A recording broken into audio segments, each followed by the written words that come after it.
Namaste and Jai Jai Sri Krishna to all of my universal brothers and sisters and family members. May God bless you all and give you these two things, peace and happiness. May God bless you. And now, various other definitions are given by wise men to help the students in the path of righteousness. In the Bible, it clearly says, Jesus said, "Do unto others as you would like to be done unto you." This is a very good maxim, and it is known as the Golden Rule. Alright? The whole geist of Sadacharya or right conduct is here. Sadacharya means right conduct in Hindi, in Sanskrit. If one practices this very carefully, he will not commit any wrong act. Do not do to another what is not good for yourself. Do not do any act which does not bring good to another or which injures another and makes you feel ashamed of it, because we are all parts and parcels of the same exact God. By hurting somebody else, you are hurting yourself in a much, much deeper level.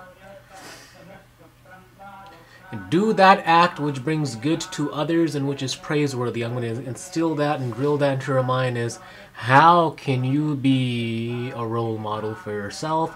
And how can you be a role model for people in your family? How can you be a role model for people in your neighborhood? How can you be a role model for people in your community? And etc. and etc. etc. That will uplift all of mankind. Be a role model. A role model. This is a brief description of what is right conduct. This will lead you to the attainment of eternal bliss. Ahimsa paramo dharma. Non-injuring in thought, word, and deed is the highest of all virtues, and I will continue to preach that till the very, very last gasp of my breath. Humanity is, was, and always will be the highest form of worship. Service to humanity is, was, and always will be service to God. If one is well established in ahimsa, and thought, word, and deed, he can never do any wrong action because his intentions are pure. Read Srimad Bhagavad Gita, chapter 18, verses 30, 31, 30, 31, and 32. It talks about intention. If one is well established in ahimsa and thought, word, and deed, he, she, or they can never do anything wrong. That is the reason why Patanjali Maharishi has given ahimsa great predominance in the Raj Yoga philosophy. Ahimsa comes first in the practice of yam and restraint. Ahimsa. That is the first path. To give happiness to others is right. To spread miseries and pain to others is wrong. One can follow this in his daily conduct towards others and can evolve in this spiritual path. Do not perform any act that brings you shame and fear. That is very, very plain, simple, and common sense. You'll be quite safe if you follow this rule. Stick to any rule that appeals to your reason and conscious to follow it with faith and attention. It is common sense. You will evolve and reach the abode of eternal happiness, which is heaven. Heaven is the God within you. Now, don't you get a good feeling when you do something good for others, like you've helped somebody out? Yeah, that feeling is God. When you do good to somebody, it makes you feel good.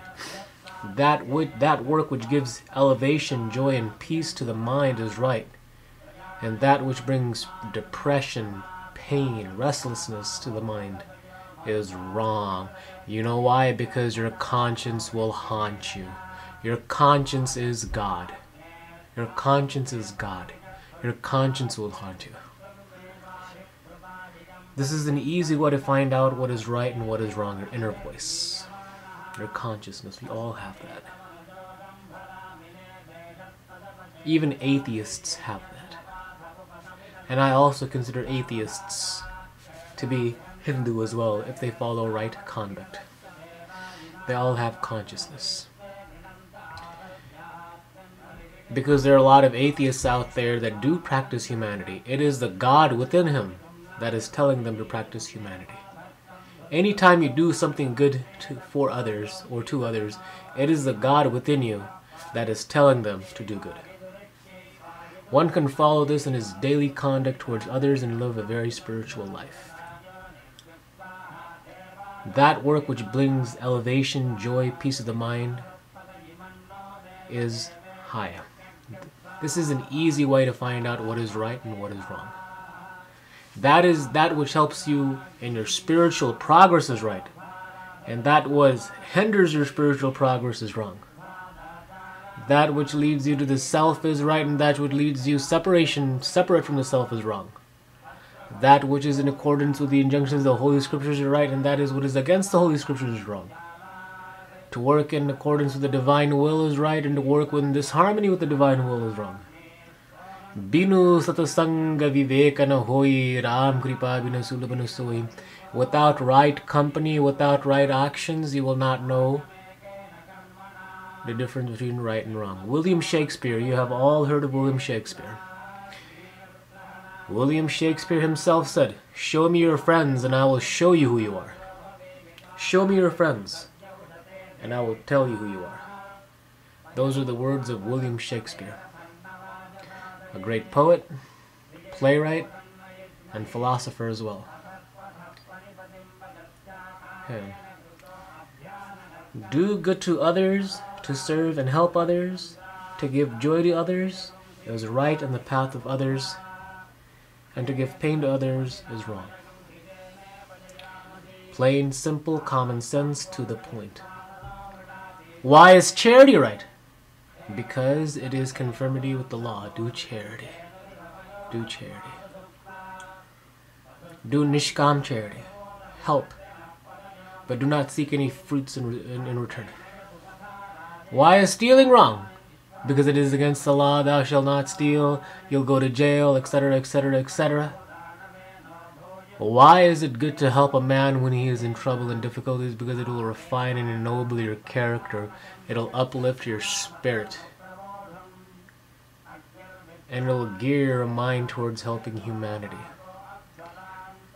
It will instill mercy in your heart and compassion. The cultivation of virtues will help you realize the Supreme Self within you and the Supreme Self within others, even an ant all the way up to a whale.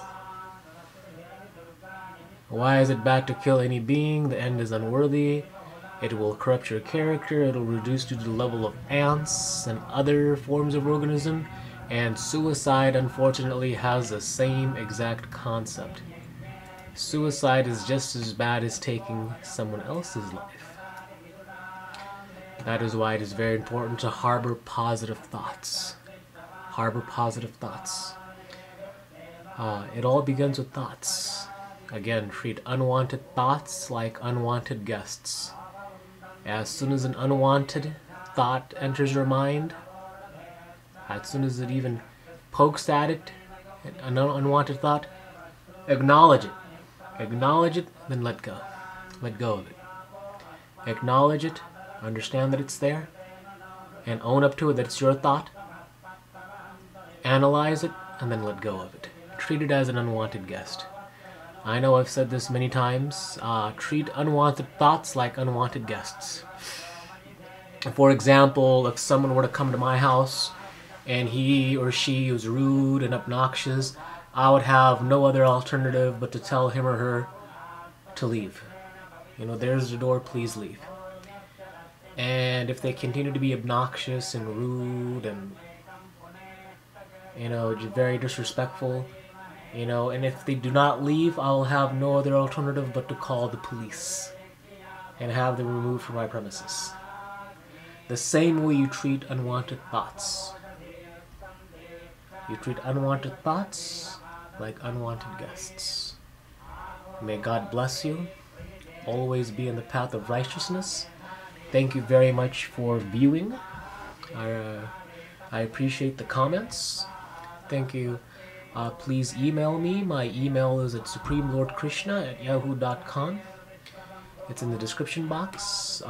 Please pertain your questions to Hinduism, meditation, yoga, mantras, japa, And do not ask me anything about, politics or, controversial issues such as, abortion, affirmative action, legalizing marijuana, the death penalty, or anything that's controversial. Thank you very much for viewing. May God bless you. Om Astoma Sadgame Tamsoma Jyotirgame Mrityurma Amritagameti. Om Shanti Shanti Shanti.